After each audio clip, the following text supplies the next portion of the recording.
Voici l'un des résistants les plus courageux de la Seconde Guerre mondiale, Pierre Brossolette. Journaliste socialiste, il s'oppose très tôt à la montée du nazisme dès les années 30 et devient à cette période un ennemi du Reich. Après la défaite française en 1940, il est révoqué de ses fonctions d'enseignant par le nouveau régime de Vichy en raison de ses convictions antifascistes. Il achète alors une librairie dans Paris qui devient vite une boîte aux lettres et un lieu de réunion de la résistance. Il s'intègre à plusieurs mouvements, dont le Musée de l'Homme où il travaille à la publication de journaux clandestins. Dans le collimateur des Allemands, il fait passer sa famille en zone libre et s'envole une première fois pour Londres en avril 1942. Il rédige alors de précieux rapports sur la résistance en zone occupée. Il intègre le BCRA, les services secrets de la France libre, et commence à émettre sur les ondes de la BBC.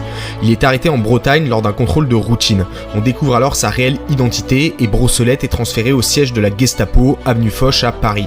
Il est torturé mais ne parle pas et profite d'un moment d'inattention pour sauter par la fenêtre et se suicider. Il repose aujourd'hui au Panthéon.